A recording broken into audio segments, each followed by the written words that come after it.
Buenas amigos y amigas del blog de Fast Love. Hoy tenemos una entrevista que es muy interesante. Tenemos a Andrés Villena Oliver. Hola Andrés, ¿qué tal? Bienvenido y Hola, muchas gracias. buenas tardes. Andrés es doctor en Sociología, licenciado en Economía y en Ciencias de la Comunicación. Y un día, pues bueno, supongo que doctorándose, escribió una tesis que se llamaba ¿Cómo se gobierna en España?, ¿no? Ujú. Y de ahí, de esa tesis, nació un hijo legítimo, muy legítimo, que es un libro que de alguna manera yo creo que trata de contar de una manera más divulgativa para que le pueda llegar al común de los mortales lo que sacaste de esa investigación. Y bueno, cuéntanos, si quieres, empecemos por contar en qué estado están esas redes de poder en España, qué cuentas en ese libro, una pequeña sinopsis, y de ahí quizás sería interesante tratar un poco el tema de los orígenes de esas redes de poder para poder, de alguna manera, teniendo ya, digamos, la información más clara, hablar de qué podríamos hacer de cara al futuro, ¿no? Pues bien, esto parte de un análisis de redes, de una gigantesca base de datos de una tesis doctoral que un catedrático autoritario, que no con autoridad, me obligó a hacer. Usted tiene que investigar esto. Lo que ocurrió es que la tesis al final no dio los resultados que este tipo de perfiles esperaban, ¿no? Y eso también dio con mis huesos fuera de la universidad, pero me permitió escribir pues un libro divulgativo que se llama Las redes de poder, que cuenta en resumen cómo pese a lo que en España, pues que ahora celebramos más elecciones que nunca, ¿no? Más de carácter italiano que tradicional español, bipartidismo y tal, hay una serie de poderes fijos o poderes rígidos, ahora que la patronal y los grandes think tanks hablan tanto de reducir las rigideces, pues hay unos poderes rígidos que no se modifican con los cambios electorales, sino que son transversales, estratégicos o sistémicos. Y no solo es el IBEX 35, sino que hay que remontarse o observar otras estructuras, ¿no?, que podríamos llamar élites de poder y que se mantienen, pues si no a lo largo de los siglos, sí a lo largo de las décadas, adaptándose a los cambios que hay en el entorno social, las demandas de la gente y las demandas más o menos manifiestas o creadas por los medios de comunicación. Ujú. Y esto, de alguna manera, es un fenómeno que en España es particularmente virulento, pero vamos, que se replica también en otros países, ¿no? Me acuerdo de un estudio que cifraba, digamos, muy gráficamente además, el origen de la riqueza de los millonarios según los países, y hay un dato concreto que era bastante llamativo, y es que en España, por ejemplo, el 54% de los 1.000 millonarios son por motivo de herencia, es decir, son beneficios caídos de la lotería de la genética. Esto baja al 29% en Estados Unidos, el 6% en Reino Unido, el 2% en China. Es decir, somos un país que está muy anclado a los beneficios de manera hereditaria, ¿no? Claro que España tiene la característica de que como consecuencia de la guerra civil, a partir del 39 no se produce la redistribución defensiva, entre comillas, del capitalismo keynesiana, defensiva, que se produce, por ejemplo, en Estados Unidos o en Reino Unido, ¿no?, donde el capitalismo se regenera por el lado de la demanda, eh, inventando o reforzando el embrión de seguridad social y reforzando la sindicación, políticas de pleno empleo. Aquí, en el año 40, Tamames cuenta en uno de sus libros bueno, que es un libro muy importante, La oligarquía financiera, que había un ministro en el 44, un ministro de Hacienda, que propuso una reforma fiscal progresiva. Ojo, porque claro, era un tío que sabía de economía y que sabía que subiendo impuestos se podía controlar la inflación, no solo por la vía de las subidas de tipos, que eran muy recesivas. Y le dijeron que no podían ganar, no podían pagar lo mismo los hijos de vencedores que los hijos de los vencidos. Y así estábamos en España. Entonces, claro, en los años 60, la editorial En el exilio, Ruedo Ibérico, saca un estudio de las 400 o 500 mayores familias de España. Y cuando las estudias, pues ves que hay mucha similitud con la actualidad de esas familias, ¿no? Los botines de Satuola, los entrecanales, etcétera, etcétera. Entonces, con esas familias en la transición ha habido que bailar porque era necesario en la transición fundirse con la parte no progresista, pero sí, pues, si no liberal o más inteligente de ellas para cambiar de régimen. de ahí el debate de si hay cambio o no de régimen.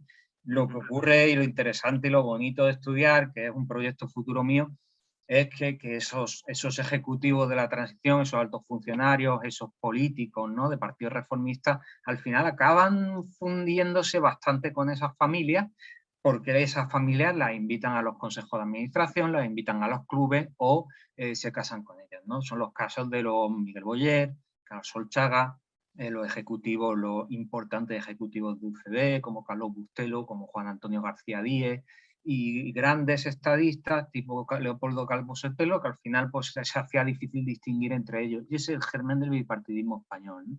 De ahí pasamos a la fase pues un poco del 2004 a 2019, con crisis incluida, que es el recorrido que hace mi libro. Lo que pasa es que, claro, lo que ha ocurrido después no invalida el trabajo del libro, pero sí abre un escenario en el que estas élites de poder se siguen moviendo, ¿no?, en un contexto extraordinario, como el de la pandemia, que es un shock de todo tipo, ¿no?, sanitario, económico, político también, y así llegamos hasta la actualidad.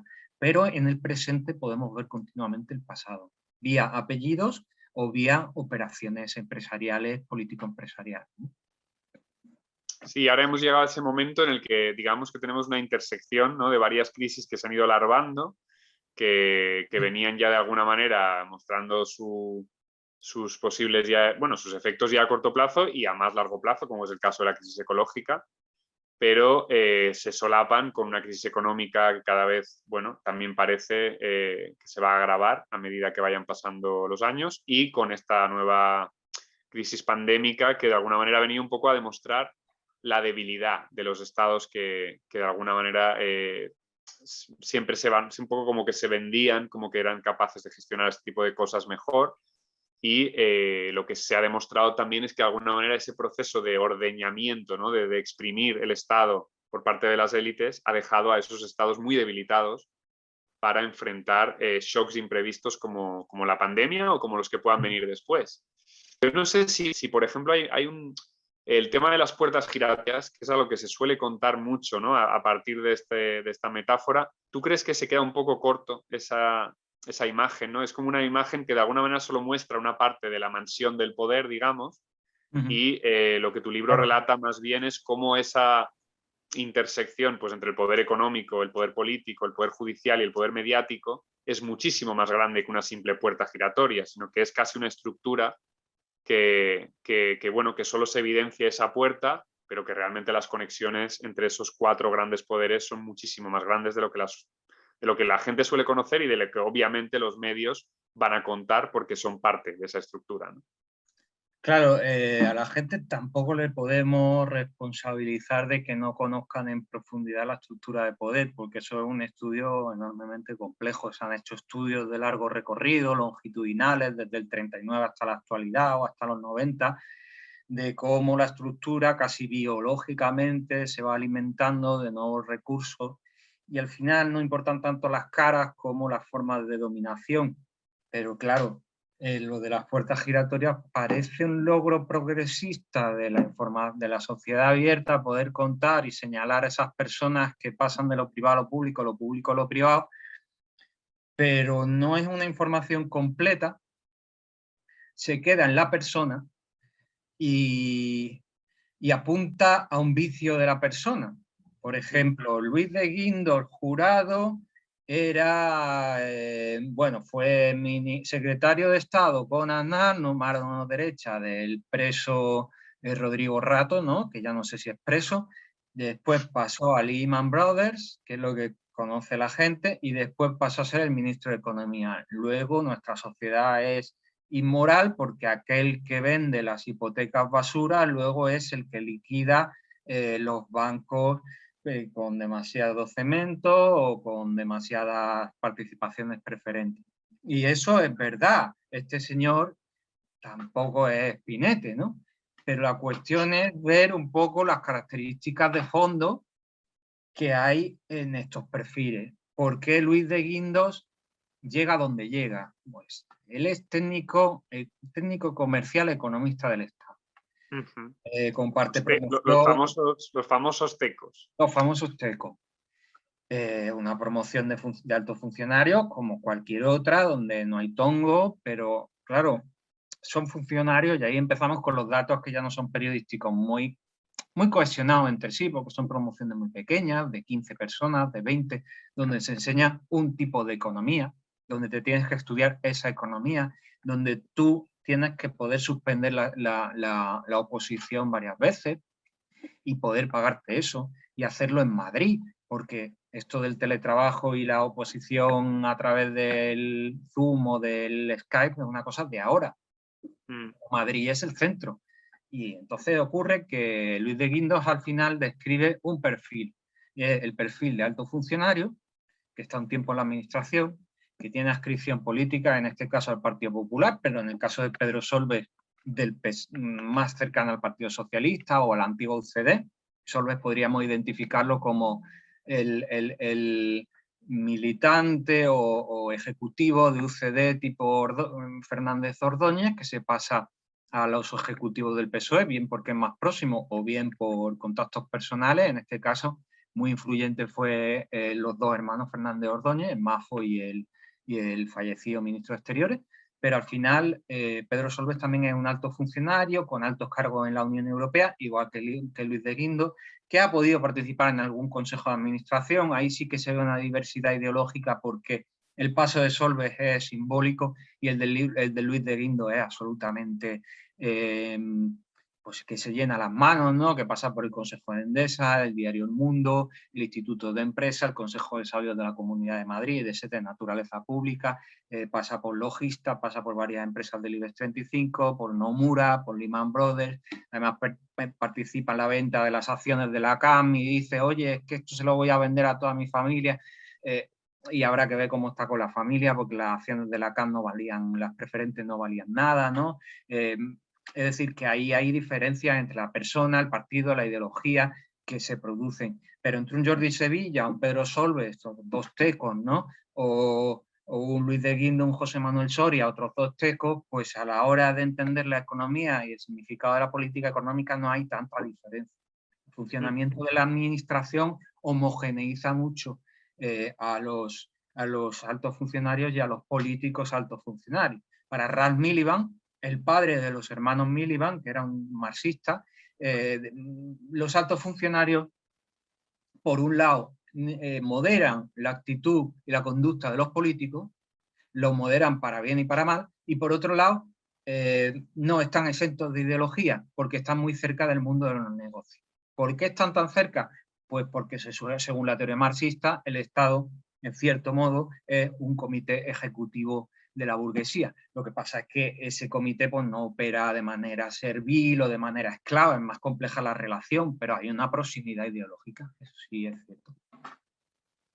Sí, sí, y de alguna manera, de todo lo que sigue diciendo, me venía a la cabeza que, claro, obviamente la élite de alguna manera juega con ese papel de que son menos y entonces es más fácil cohesionar las actitudes de una élite, de un grupo determinado, pequeño de personas, pese a que, digamos, el interés mayoritario vaya por otros derroteros, ¿no? Porque al final, hay otro ejemplo, el de Guindos es muy particular y me viene muy bien que lo hayas sacado, pero hay otro en concreto que quizá también nos podría servir para ejemplificar un poco esta mezcla entre el presente de las redes de poder en España y el pasado, de cómo se han ido conformando, que es el de la familia Prado y Colón de Carvajal, con su hijo Borja Prado Eulate, su relación, la del padre Manuel Prado y Colón de Carvajal con el rey, es decir, ahí hay una especie de triángulo no amoroso que por un lado te relaciona las fortunas escondidas por parte del rey a través de testaferros con alguien que luego...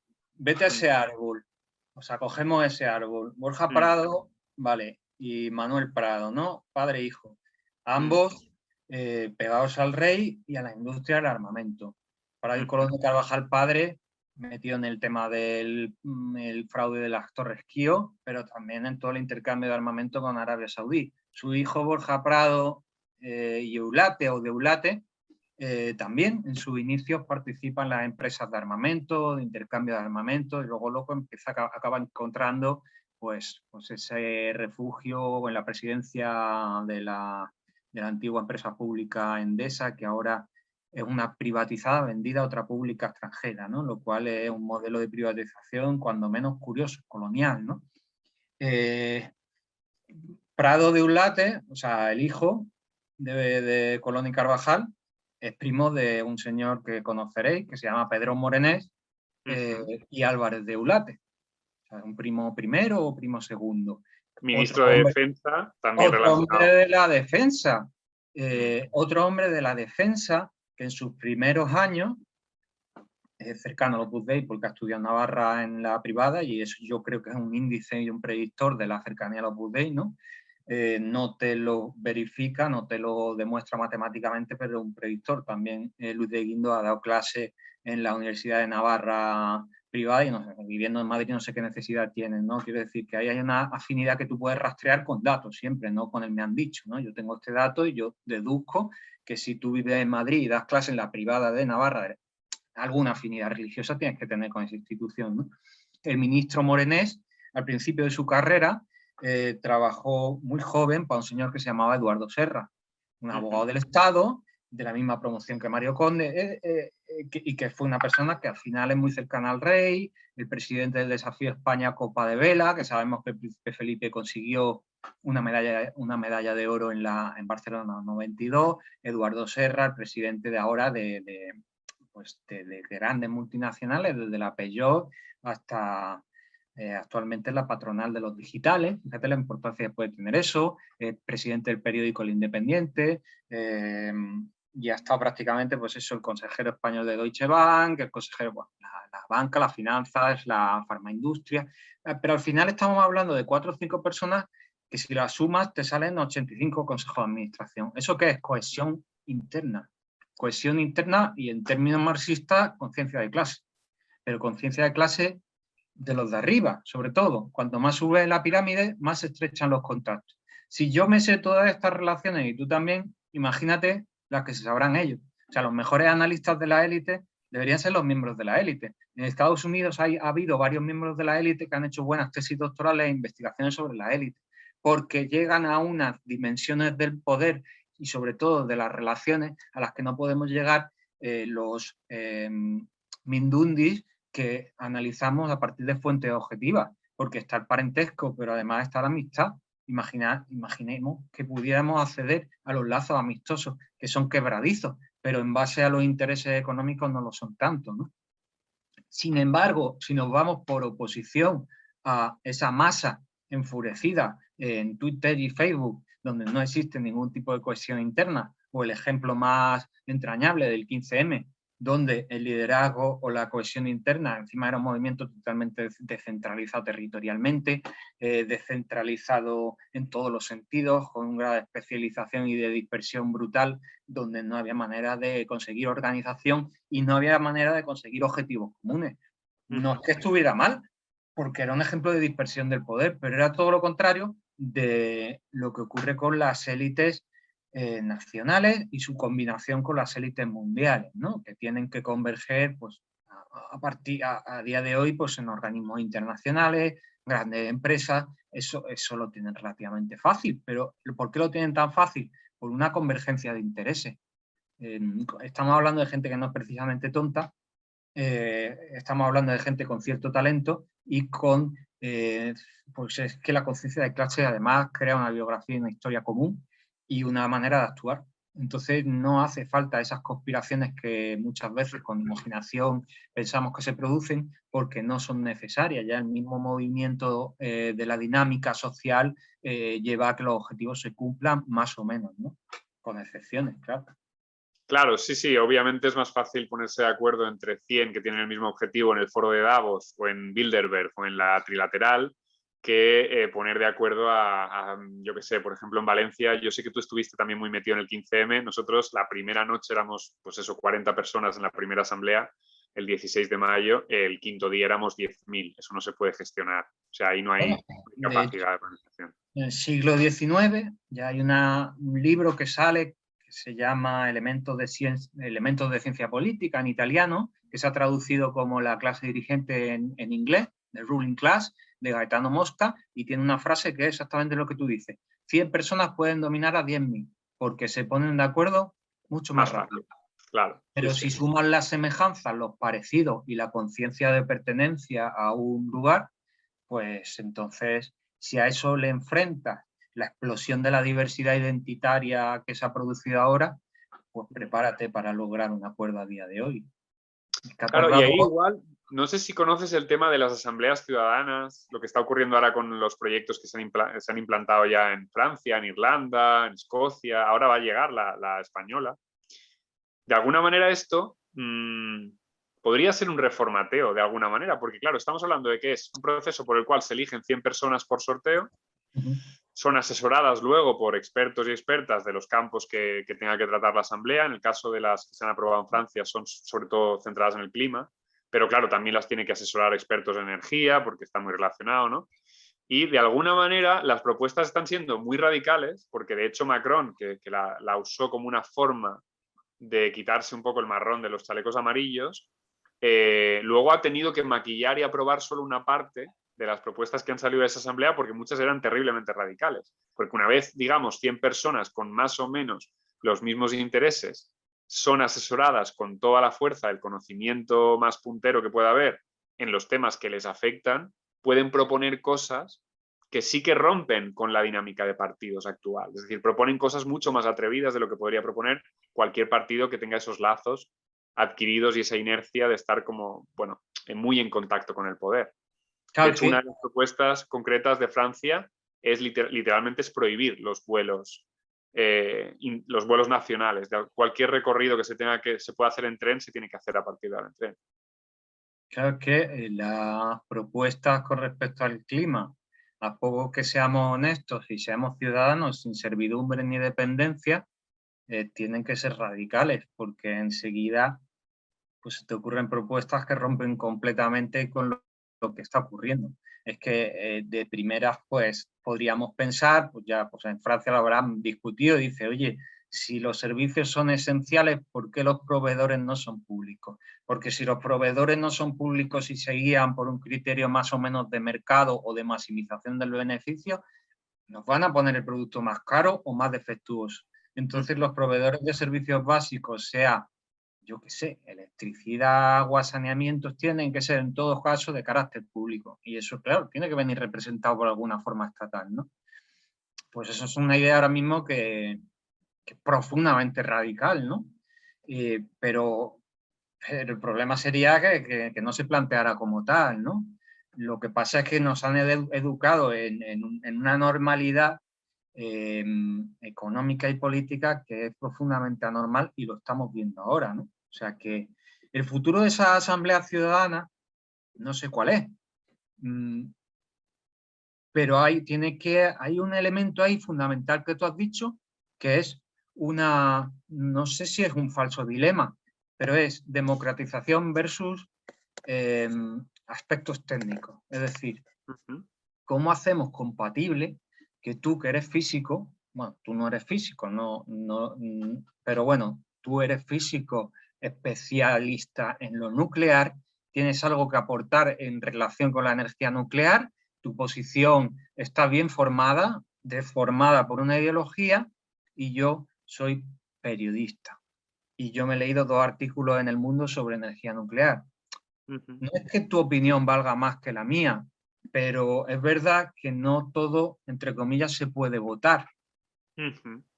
Entonces, el eliminar el voto o ponderar el voto o considerar que algunos aspectos como la física nuclear, la energía o la política monetaria a lo mejor no se pueden votar o no se pueden razonar por todo, ese es uno de los grandes dilemas de la historia de la democracia y de estos intentos que hemos hecho continuamente, ¿no?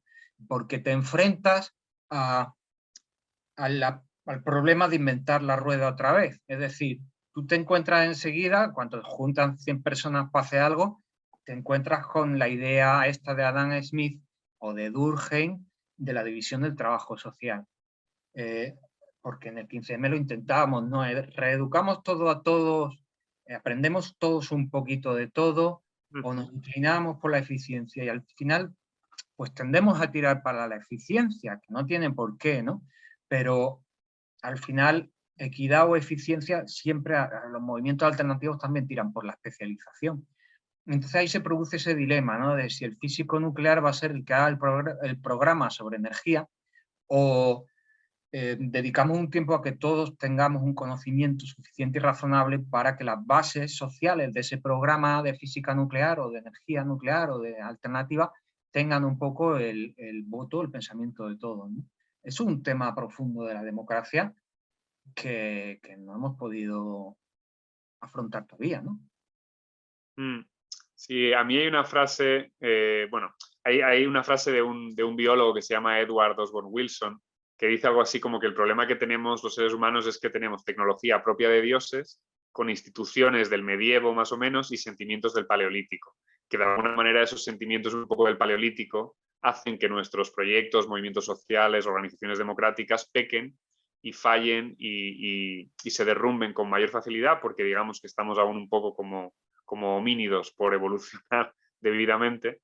Y claro, luego la tecnología que debería de ser nuestra aliada de alguna manera se vuelve nuestra contra porque no la sabemos gestionar en base sobre todo, claro, a un sistema que es perverso por su propia génesis, ¿no? Yo ahí hay un tema que a mí me parece, supongo que por deformación profesional, yo veo que el tema de los medios de comunicación a mí me parece flagrantemente importante en el sentido de que creo que no es posible solucionar un problema que ni siquiera se tiene conciencia de que existe prácticamente porque está ocultado sistemáticamente, ¿no? Entonces, tú que también has trabajado un poco el tema de los medios de comunicación, has trabajado para algunos, ¿cómo ves este tema de la connivencia perversa entre el poder económico y el poder mediático? Es decir, ¿cómo hacemos para formatear esto de otra manera? Como para... Claro, eso es, hay que entender también los medios por dentro, los trabajadores de los medios, ¿no? Los periodistas, los comunicadores, son trabajadores no son seres de luz, son trabajadores como cualquier otro, que quieren irse a su casa, que tienen frío, que se quieren pegar una ducha y que quieren trabajar, a ser posible, 8 horas, 10, no se les puede exigir que quieran cambiar el mundo como nosotros cuando llegamos al primer periódico con 24 o 25 años, ¿no? Porque al final son pequeñas, grandes burocracias los medios de comunicación que funcionan y además tú eres un ser humano que quiere un salario y que tiene unas expectativas y demás, ¿no? Lo que ocurre es que los medios pues, son un elemento complejo en el que al periodista se le ponen muchísimas limitaciones por razones de línea editorial, por razones de financiación, por razones de ideología, y al final pues, se crean dinámicas en las que los periodistas pues, están agotados y además los recambios generacionales que se hacen y los ERE pues, van flexibilizando al final quitándose gente de más edad y metiendo gente más joven, que a lo mejor va a tener una rotación de 5 años, al final se deforma la ideología y se produce la ideología que se persigue. Ya sea la ideología que no va a molestar al fondo de inversión que acaba de entrar, o ya sea la ideología que más clickbait o que más sensacionalismo o que más seguidores en un momento de polarización tiene, ¿no? No todo es el poder del capital financiero detrás de los medios, que claro, ese capital financiero pues va a estar ahí, se va a amenazar con retirarse cuando se produzcan experimentos que no gusten, pero también es la ideología ya absorbida por cada uno de los ejecutivos de los medios de comunicación que acaban siendo más conservadores que el capital financiero, que te deja hacer mucho más de lo que tú te crees. O sea, el factor humano ahí es muy importante. Todos estos tertulianos que están en los medios de comunicación, en La Sexta, en TV, en 13, bueno, yo creo que sobresale la tertulia de La Sexta, el Rojo Vivo y tal. Yo creo que ellos tienen más ideología que aportan que lo que les condiciona. Ellos están metidos en una facturación de 400, 500 euros por tertulia, ¿no? Esto hay que imaginárselo más o menos así, tienen un modo de vida, se quieren mantener ahí y tampoco quieren molestar, pero ellos tienen una gran responsabilidad, no son sujetos del capital financiero como tal, sin rostro, pueden decir cosas. Lo que ocurre es que ya tienen que mantener esa situación, ¿no? Entonces yo creo que eso da esperanza porque de las personas también depende decir cosas y decir cosas que sean verdad. Y luego la buena señal es que ha habido que cerrar un par de programas y cargarse a 4 o 5 tertulianos en los últimos años. Eso es señal de que lo estaban haciendo bien. Y cuando Rajoy quiso hacer la operación sucesión del Borbón, pues se cargaron a 3 directores de periódicos, el director del diario El País, el director del diario El Mundo, que encima era Pedro J. Ramírez, que no habían podido matarlo ni sacándolo en pelotas ladrando, y se lo cargaron con la ayuda del presidente de Telefónica y el director de La Vanguardia. Empezaba ya a decir algunas cosas de la monarquía y del proceso, ¿qué tal? Y esos golpes lo han dado y los siguen y seguirán dando, ¿no? Y se montan digitales con dinero financiados con el dinero del Ministerio de Economía con De Guindos, que son digitales amarillos creados para aplacar todo tipo de disidencia, como era Podemos, pues al menos al principio, ¿no? Y sigue siendo en cierto modo, y se financian grandes operaciones mediáticas. Hombre, claro, no es lo mismo el periódico El Confidencial que otros periódicos, que se ve claramente que son operaciones pagadas para delatar o para extorsionar, ¿no? Y ahí ya no digo nombres, ¿no? Pero El Confidencial pues, será un medio que tenga sus vicios, una ideología de derecha. Cuando murió Margaret Thatcher, la portada del Confidencial era la dama de hierro, la que cambió Reino Unido y la convirtió en una potencia, en vez de y firmado por Daniel Lacalle, que ya me dirás tú la objetividad de ese editorial, pero no es un medio delictivo, que a veces son delincuentes con 3W, ¿no? Lo que se está creando, financiado, a saber con qué objetivo y con qué origen, ¿no? Sí, sí, de hecho hay un término que se suele usar ahora bastante, que es el de bulofascismo, en el sentido de que al final se está hablando, pues bueno, las guerrillas de lawfare, ¿no? Pues bueno, contra Lula o contra otros casos en América Latina, de alguna manera se han financiado y se han sostenido precisamente gracias a periódicos digitales o a campañas de bulos a través de redes sociales que están creando ese monstruo un poco que, claro, no puede ser, es muy fácil que sea víctima, entre comillas, de ese poder económico porque es quien más tiene resortes para controlarlo. Y ante eso, ¿qué hacemos? Es decir, ¿qué hacemos ante el bulofascismo reinante en los digitales, ¿no? Y en las redes sociales? Bueno, incluso lo que diría yo, los Nightcrawlers, ¿no? Ahí el cuadro que tengo al fondo es de Donnie Darko. Ese mismo actor hizo una peli que era Nightcrawler, que era un tío que se iba con su cámara a grabar muertos en accidentes de tráfico y la vendía, ¿no? Hasta que va subiendo el tío de nivel y empieza a meterse en asesinatos y el tío va subcontratando gente, ¿no? Todos estos tipos de Twitter, y ya sabéis a los que me refiero, que se inventan una cosa y tiran para adelante, y ya tienen 100.000, 200.000, 300.000 seguidores, y como no tienen filtro ni freno ninguno y la plataforma pues todavía no les ha censurado, siguen para adelante, pues todos esos mercenarios que al final acaban encontrando financiación y publicidad para callarlos, ¿no? Pues forman parte de la atmósfera mediática de hoy día. O sea, que es de una complejidad tal que encima la ideología que tenemos por defecto nos hace pensar que somos fascistas si pensamos en tipos de regulación, porque ya va siendo hora de que esa contaminación mediática que provoca todo tipo de trastorno informativo y psicológico pudiera al menos regularse. Pero tú imagínate que el gobierno actual empezara a hablar de regular determinados tipos de mensajes, y ya con la tarea que hace Facebook o las empresas estas de fact-checking ya se han levantado contra el WhatsApp, pasándose a Telegram como reacción. Imagínate un gobierno que quisiera regular pues, todos estos mensajes que salen por las plataformas aparentemente gratuitas, pero que son autopistas de la información como YouTube, Twitter, tal, y que lo lógico sería que esa contaminación se pudiera al menos cuestionar, ¿no? Sí, porque tú, esto lo he leído en una entrevista que te hicieron, la red, ¿no? De poder, volviendo un poco al tema de tu libro, se reproduce a sí misma, pero de alguna manera es como que se pervierte también cada vez más. De alguna manera,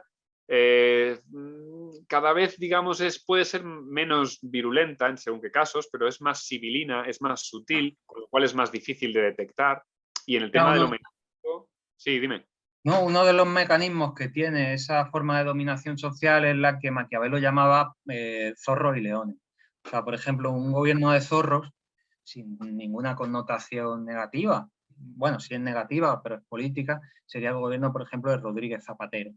Un gobierno que llega después de las manifestaciones contra la guerra de Irak, que llega como llega, que ponen una serie de leyes que llamamos sociales porque suponen una ampliación de derechos, ¿no? Y sacan a la calle un montón de gente de ideología con la que no te identificarías nunca, y entonces lo tienes clarísimo, este señor hay que volver a votarlo. Es el crimen perfecto, porque, claro, ¿cómo te vas a oponer al matrimonio homosexual, a un cierto intento de hacer una ley de igualdad y de paridad, ley contra la violencia de género y algún intento también de hacer una ley de dependencia? ¿Y cómo vas a votar al partido que está diciendo que eso, bueno, prácticamente lleva al constitucional todas estas leyes, que lo hizo? Pues es imposible. Y mientras tanto, una serie de ministros, como el de Administraciones Públicas, o el de Economía, o el de Energía, pues van haciendo una serie de reformas de las que tú no te enteras, porque o no tienes la edad, o no tienes ganas, y te legalizan las ICAB ilegales, te hacen una reforma fiscal regresiva, te hacen un presupuesto austeritario en tiempos de crecimiento con un superávit fiscal en el año 2006, sin advertirte de que la deuda privada se está yendo donde se está yendo, que las hipotecas ya no se pueden conceder, y ahí hay una serie de señores como Miguel Sebastián, como Miguel Ángel Fernández Ordóñez, como Pedro Solbes, que en la oposición al PP anterior veían la burbuja y luego ya no la ven. Y entonces pues no se advierte de la burbuja, porque claro, tampoco vamos a hundir al Partido Socialista, ¿no? Tampoco nos van a decir en el mundo que nosotros hemos desatado la crisis financiera, pero ellos estaban ahí, lo vieron, ¿no? Y luego hicieron el plan de austeridad, pero seguimos recordando a Zapatero como aquel que despertó la conciencia social, renovó las energías del feminismo y gracias al cual incluso surge movimientos parecidos. Es que parece que el 15M le debiera daño a Zapatero y es todo mentira. Es que los homosexuales fueron los que crean la demanda para esa ley. Es que las mujeres son las que crean la demanda para que un político oportunista, en el sentido bueno de la palabra oportunista, cree esa ley. Pero al mismo tiempo luego tenemos otras leyes que han creado, pues que han provocado lo que han provocado.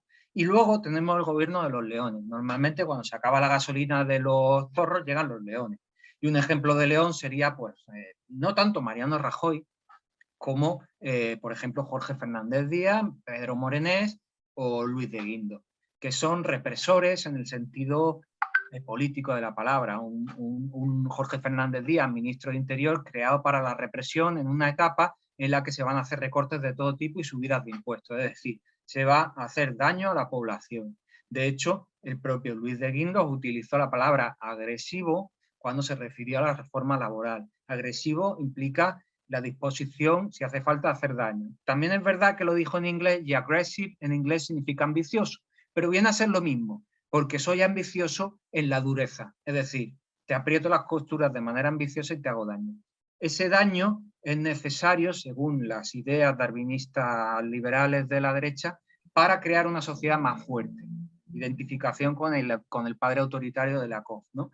Siempre que hay liberalización, como decía Polanyi, tiene que haber una reforma normativa que castigue, porque va a haber protestas. Y ahí tiene la ley Mordaza. El 15M se lo cargaron a base de multas. Ahí estaba Cristina Cifuentes lanzando su carrera política. Lo que pasa es que su carrera política tenía las patas cortas por esto de la ley de la mafia. En cuanto tú te quieras convertir en la Adolfo Suárez del PP en Madrid, te matamos. Y así la mataron civilmente, ¿no?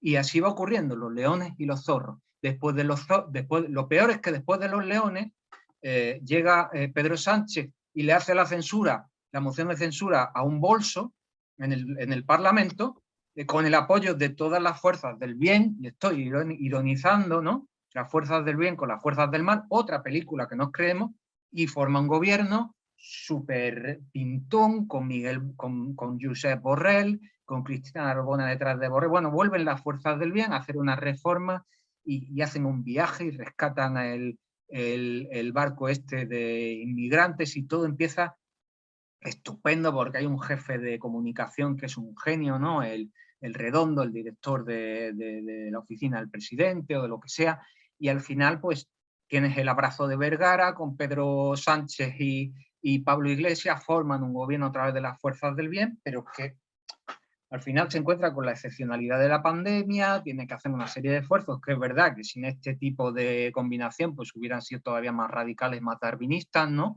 Y en el que hay que reconocer que se ha apostado por la vida en la medida en que el confinamiento, si bien dentro de unos años reconoceremos que a lo mejor fue un poco excesivo, porque pese a ser obligatorio, pues tenía una dureza que psicológicamente no nos ha venido muy bien, pero era un confinamiento que se hacía en apuesta por la vida, por proteger la vida de las personas, sin demasiado miramiento durante un tiempo a lo económico, que si lo hubieran mirado menos, habrían hecho confinamiento antes, pero esta es la historia de la dominación social y la gente se está cansando de este gobierno, nos dirán, y apostarán por un gobierno que creerán que es más liberal o que castiga más las conductas suabonas de la izquierda, porque es verdad que la izquierda, según este discurso dominante, ya está llegando a tanto vicio que hay casi 2 leyes trans, la gente ya va por la calle vestida como quiere y entonces hace falta un poco de orden, es decir, otro periodo de León.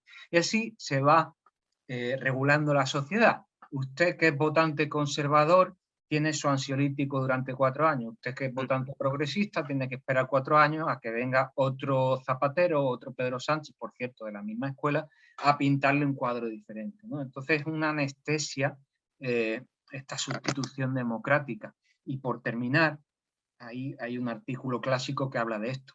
Cuando los cambios democráticos profundizan demasiado en la democracia, hay una tentación autoritaria. Es decir, si nos vamos a la República, en el año 36 ya se había profundizado en unos mecanismos democráticos que obviamente, cuando profundizan mucho los mecanismos democráticos, no es que te entren ganas de quemar iglesias, es que te entran ganas de redistribuir la riqueza. Y la redistribución de la riqueza, pues, produce muy violenta para el que la concentra. Y es muy fácil financiar un golpe autoritario.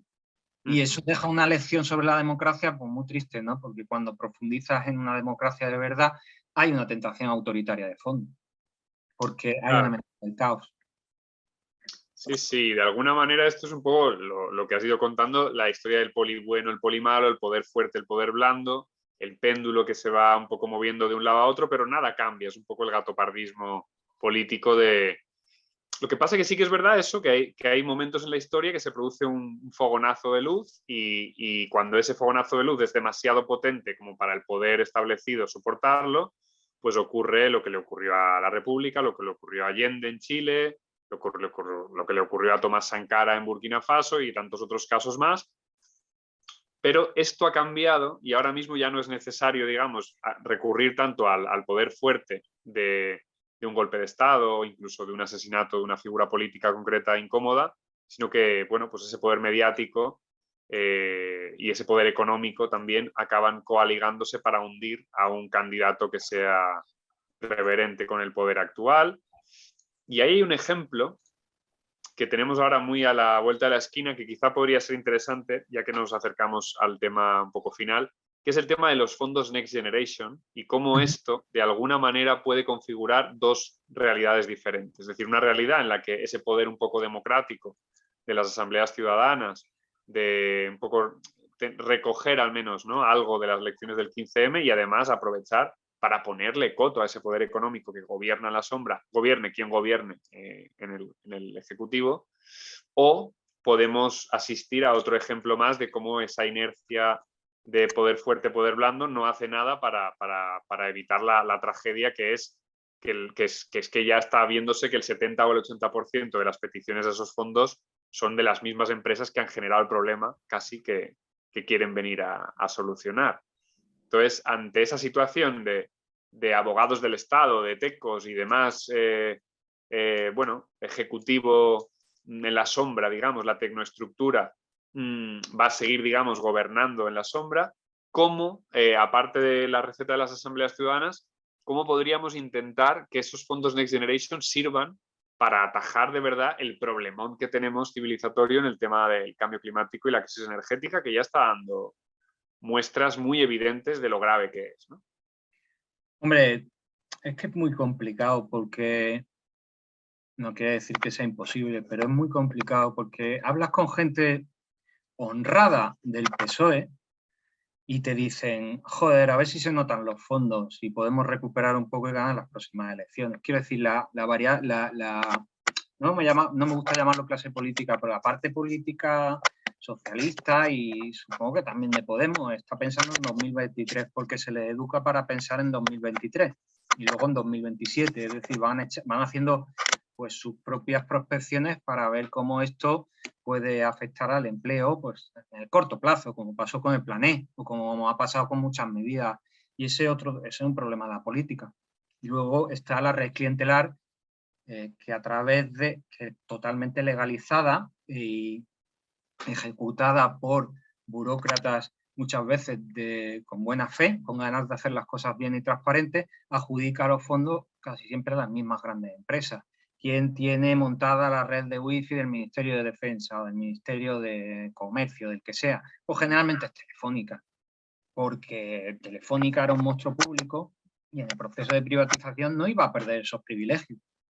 O sea, si yo era ejecutivo de Telefónica en el proceso de privatización, pues dirigiría a mis subordinados para que estuvieran atentos a las relaciones con el Estado. Es decir, tendría que haber un directivo de relaciones con el Estado, porque esa cuota de negocio, si la perdemos, a mí me despiden, sería una estupidez, ¿no? El problema no es Telefónica, el problema es que desde los ministerios anexos a Telefónica pues no se ha producido esa independencia, los concursos.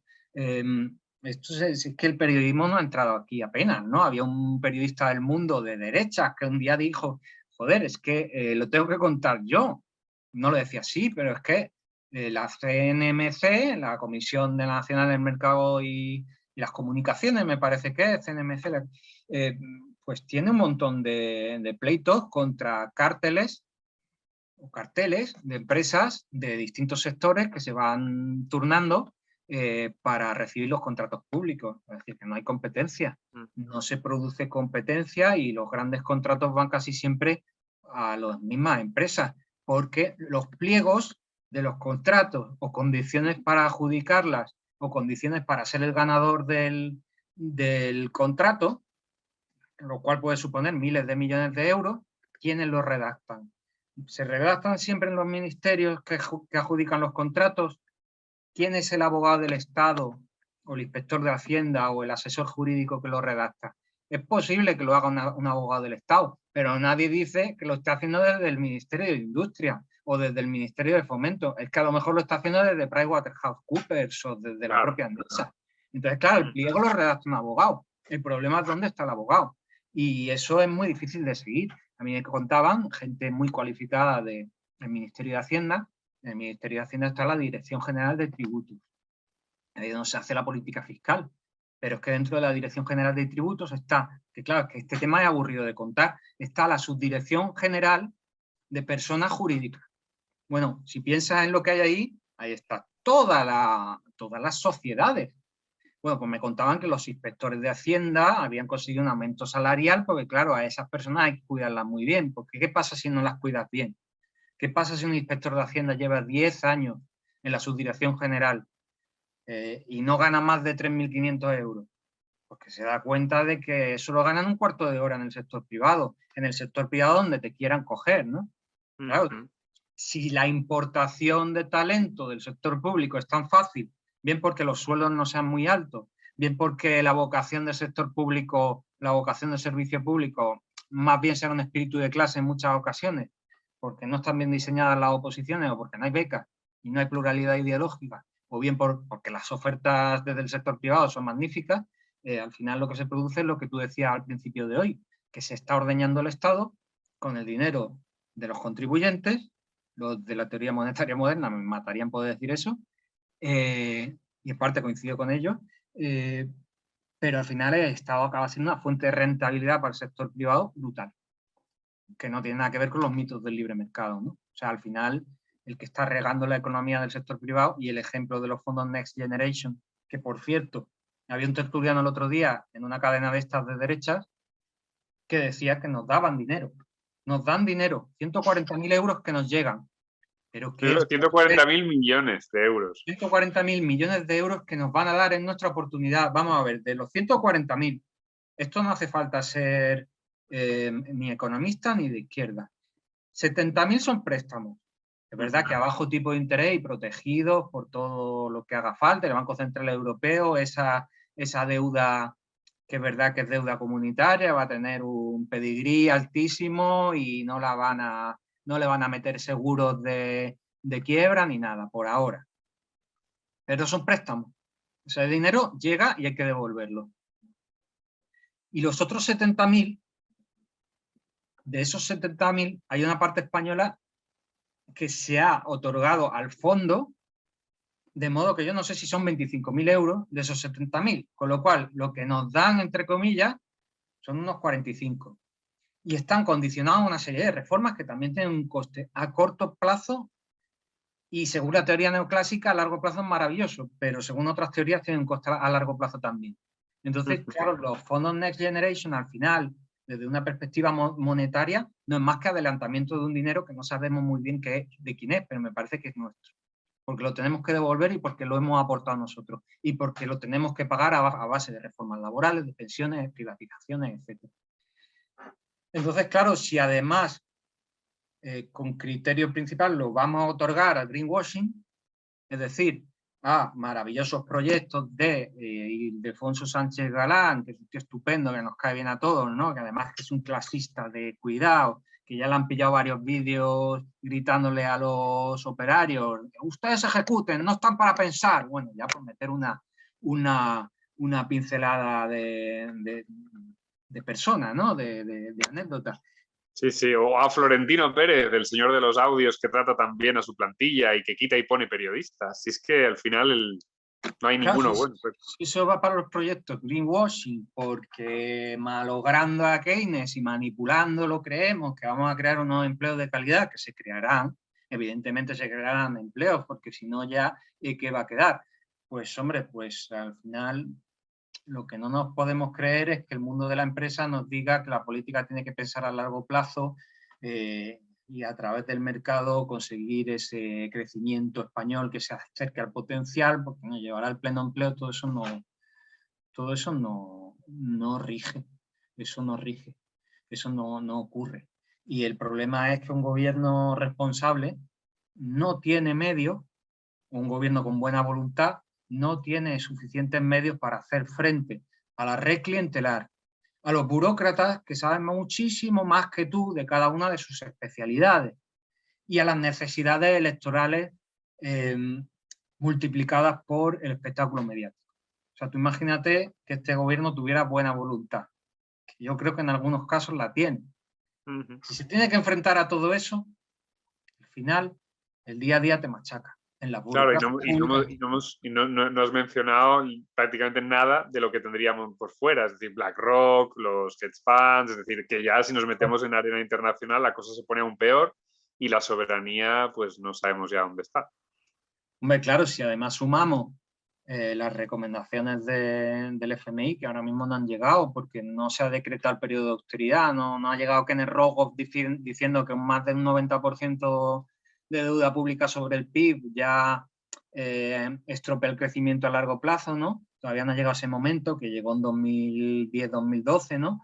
No ha llegado ese gurú que nos diga eso, pero cuando llegue, pues llegará otra restricción más, que es la restricción de, en fin, ustedes tienen que adelgazar lo público porque lo público adelgazando fomenta lo privado, que encima luego no se cumple y es una falacia.